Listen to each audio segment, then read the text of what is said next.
Hi எல்லாருக்கும் வணக்கம். இந்த வீடியோ எதுக்காகனா, நான் எங்கள் அம்மாவுக்கு இது வரைக்கும் எதுவும் பண்ணதில்லை. எங்கள் ஒய்ஃப் பர்த்டே இன்னும் ஒரு 3 நாள் தான் இருக்குது. ஆகஸ்ட் 13 எங்கள் ஒய்ஃப் பர்த்டே. அவங்களுக்கு நிறையா பண்ணணுன்ட்டு ஆசை. அவங்க இருந்திருந்தால் நிறையா பண்ணியிருப்பேன். அதனால் எங்கள் ஒய்ஃப் என் கூட இருக்கிறதா நினச்சி நான் அவங்களுக்காக கொஞ்சம் கொஞ்சமாக காசு சேர்த்து வச்சு அவங்க பர்த்டே அன்றைக்கி நான் குழந்தைங்களுக்குலாம் ஏதாச்சும் பண்ணுவேன்.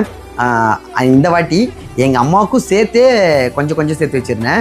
அது ஒரு நகை சீட்டு ஒன்று கட்டிட்டு இருந்தேன். அது இன்றைக்கி நகை சீட்டு முடிஞ்சிடுச்சு. ஆனால் எங்கள் அம்மாவுக்கு இந்த விஷயம் தெரியாது. எங்கள் அம்மாவுக்காக ஒரு சின்ன ஒரு கம்பல் எடுத்திருக்கேன். ஆனால் எங்கள் அம்மாவுக்கு தெரியாது. அதை எடுத்துகிட்டு போய் நான் எங்கள் அம்மாகிட்ட கொடுக்க போகிறேன். எங்கள் அம்மா ரியாக்ஷன் என்னன்னு பார்க்கணும். ஏன்னா எங்கள் அம்மாவுக்காக நான் எதுவும் பண்ணதில்லை. ஃபஸ்ட் டைம் பண்ணுறேன். அம்மானா எல்லாருக்குமே பிடிக்கும். எனக்கு ரொம்ப உசுறு அம்மா தான். ஆனால் எங்கள் அம்மாவுக்கு நான் என் கையால் ஒரு நகை எடுக்கிறேன்னா அது இதுதான். நான் எங்கள் அம்மாக்கிட்ட கொடுக்கும்போது எங்கள் அம்மாவோட ரியாக்ஷன் எப்படி இருக்குதுன்னு நான் பார்த்தே ஆகணும். நான் அந்த விஷயத்தை உங்களுக்கும் காட்டணுன்றதுனால உங்களுக்காக ஒன்று பண்ணுவோம். அது பார்க்கும்போது எல்லாருக்கும் ஒன்று பண்ணணும்னு தோணும் இல்லையா? அதுக்காக தான் இந்த வீடியோ.